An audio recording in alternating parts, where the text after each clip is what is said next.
Remember how optimistic the media was during the Arab Spring? For some reason, people were expecting the new governments to endorse freedom, liberty, and democracy. And remember how disappointing and violent the Arab Spring turned out to be? The thing is, revolutions are hard to predict. Endless media exposure gives the idea that we know what is taking place in the streets. But from past experiences, we should know by now that is often misleading. For example, in the case of Kiev, did the crowd truly represent every segment of Ukrainian society? Perhaps that is what the Polish, German, and French officials believed when they negotiated the agreement between the opposition and the former president Yanukovych. But I don't believe the crowds in Kiev properly represented the interests of Eastern Ukrainians or even Crimean Ukrainians. And I don't believe the neo-Nazi dominated crowd truly represented the modern Ukrainian society. In many parts of the country, people are still angry and bitter over the results of the Kiev uprising. It doesn't mean they liked Yanukovych, it just means they wish to be part of Ukraine's new government. 3 of the country's leading political parties are not even represented in the new cabinet. Now, it's true that the Eastern and Crimean population, both which have a pro-Russian stance, can be represented in the parliament, but then the new government actually returns to its old constraints that created the crisis in the first place. My name is Shivan and this is Caspian Report for Maidan TV. For more information, visit the website and social media pages provided in the description page. Now, I am confident that nobody is going to miss Yanukovych, and I'm also pretty sure that nobody cares that the impeachment was illegitimate or not. What people do care about is the future of the country. What is going to happen next? Now, I'm not going to speculate what might happen or what could happen because it's simply unpredictable. However, there are certain limitations set on Ukraine's capabilities. For example, the country just reinstated the 2004 constitution, which returns Ukraine to a parliamentary system. This might seem like a step in the right direction, but in truth, it actually makes it more accessible for Russia to exert its influence on Ukraine's domestic politics. In the past, the parliamentary system was exploited and manipulated by Putin and Medvedev. The Russians played both the ruling party and the opposition by bribing parliamentary members and party leaders, similar to divide and rule, but on a smaller scale. The main strategy here was to counterbalance Ukraine's political leadership as to ensure that no one person dominated Ukraine. This basically meant playing Tymoshenko versus Yanukovych, and in this regard, Putin preferred to work with Tymoshenko because she was easier to bribe than Yanukovych was. When the Russians withdrew their support for Tymoshenko in 2010 because of Medvedev's personal motivations, Yanukovych was given the green light to take her down, and without any counterbalance, Yanukovych moved in to strengthen his position by forming a presidential republic. Obviously, the Russians were upset because they had to find other methods of exerting their influence on Ukraine, and they did, but the point here is that by returning to a parliamentary system, Ukraine has in fact reopened its back door for the Russians.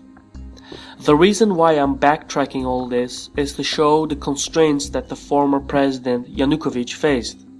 And this explains how Ukraine's pro-Western revolution in 2004 returned to a pro-Russian trajectory. Now, besides the Ukrainian politics, Russia has other leverages on Kiev. Most of them come down to the economic state of Ukraine. One of the main concerns here is that Kiev needs about $17 billion to pay its debts for 2014. Russia is willing to loan $15 billion and give Ukraine a discount of about 33% on its natural gas imports. But the Russian condition is that the Ukrainian leadership reject integration into Western institutions like the EU and NATO, and instead look towards integration with the Russian-led Eurasian Union. And this is what started the crisis back in November 2013. Now, if Ukraine continues down the European road, Russia will increase the natural gas price back to $400 per 1,000 cubic meters. And they would cancel the $15 billion aid package to Kiev. Plus, the Russians could even increase Ukrainian import taxes, making it even more expensive for Ukrainian goods to be exported to Russia. In essence, Russia could, economically speaking, cripple Ukraine. And if you're thinking that the EU can prepare an economic aid package, think again. The EU can barely keep its own members afloat and has very strict austerity regulations. And Ukraine has an infamous record for its white elephant projects. The country spent about $14 billion, money which it did not have, just to host the UEFA 2012 European Soccer Championship together with Poland. So the Europeans are certainly not going to aid a non-EU member. But then there is the IMF loan, which comes with severe conditions that would require Kiev to completely redesign its financial system. If you look at the past IMF reforms in Asia and Latin America, you'll notice that the loan conditions often led to worsening conditions for the majority of the people. The IMF loans are infamous as the medicine that is worse than the disease. Recently, the Ukrainian Prime Minister Yanukovych hinted that his government is moving towards the IMF option. I'm not sure whether this is the right decision or not. All I can say is the IMF loan conditions will hurt ordinary Ukrainians the most. One example of the IMF conditions is that the government makes drastic cuts in the energy subsidies. This would essentially mean that ordinary Ukrainians would have to pay a record-breaking price for heating their homes. That is not going to be accepted. The IMF approach will also hurt the country's public servants, as the government would have to make cuts on their salaries. Overall, the IMF reforms would significantly decrease the quality of life for Ukraine's middle class and lower class. And in a country as polarized as Ukraine, this is the last thing you want. So it's not hard to imagine that the IMF conditions will lead to new mass demonstrations and possibly a whole new revolution. Despite the risks, the Ukrainian leadership seems determined to get the IMF loan approved by the parliament. I'm not sure if they will approve it or not.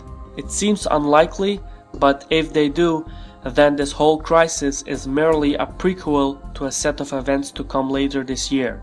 What I do know is that neither the Russians nor the Europeans want to see Ukraine go bankrupt.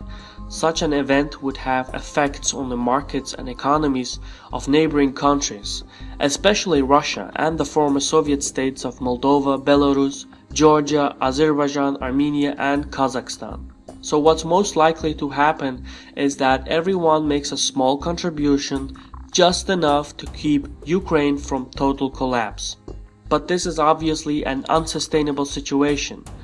The only upside to this is that seasons are changing.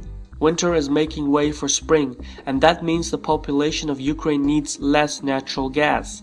And so Russia's energy card won't go into full effect until the months of September-October. Kiev is in a difficult predicament. It has to choose between a loan from Western sources or a loan from Russia, both with their own set of conditions.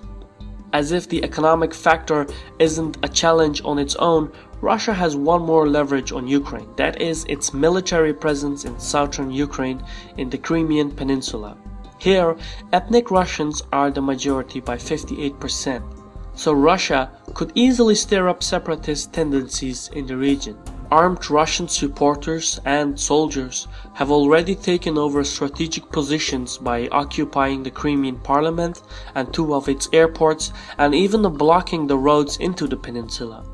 Russian APCs were seen deployed outside the military base, which is a clear violation of Ukraine's territorial integrity. And now Moscow is also extending Russian passports to Ukrainian citizens in the Crimean Peninsula. This reminds me of the 2008 Georgian War, in which Moscow extended Russian citizenship to the separatist regions of Abkhazia and South Ossetia. What happened was that Russia invaded Georgia on grounds that it was protecting its own citizens. So the only feasible reason why Russia is giving out passports in the peninsula is to preserve the right for military intervention based on the defense of its own citizens. And this falls within the Russian military doctrine known as the Medvedev Doctrine. And again, just like before the 2008 invasion of Georgia, Russia is holding large-scale military drills near Ukraine's border. Now, this doesn't mean Russia will invade Ukraine and take over the country by force. No, it means Russia is signaling to Ukraine, to the European Union and to the United States that Moscow is prepared to act militarily if they find no political solution to Ukraine that is acceptable for the Russians. In my earlier report, I explained why Ukraine is essential to the long-term survival of the Russian state. If the Russians feel that their position in Ukraine is threatened, they will act militarily if necessary. I think there is no way to sugarcoat this. Russia is provoking and escalating the situation and clearly breaching Ukraine's territorial sovereignty, and there really isn't much Kiev can do about it. It's not even clear to what extent the Ukrainian government controls its own forces in the various regions of the country, let alone wage war against Russia. The Ukrainian parliament is now calling on the UN Security Council to discuss this issue based on international law.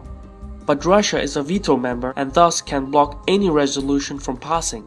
The thing is, there really isn't anything Kiev can do about the Russian military presence. In fact, Kiev needs to be extremely careful not to react towards the provocations, because the Russians are itching for an excuse. And even though there has been a lot of international reaction towards Russia's behavior, nobody has the military capabilities to stand up against Russia, at least not now. How far Russia will go depends ultimately on the new government in Kiev, and Putin seems confident that Ukraine will realize the political, economic and military restrictions that are in place and make the necessary compromises, like forcing parliament to appoint Tymoshenko as the prime minister. And since the 2004 constitution is reinstated, that would make her the most powerful person in Ukraine. As I pointed out in an earlier Caspian report, the Russians can work with her. Either that or the path to Europe will severely cripple Ukraine. So considering all of this, I find it hard to imagine that the new Ukrainian government will differ from the previous government. This was a Caspian report by me, Shirvan, doing a report for Maidan TV. Be sure to visit the provided website and social media pages for more information on Caspian Report and Maidan TV. And as always, thanks for watching and Sağ ol.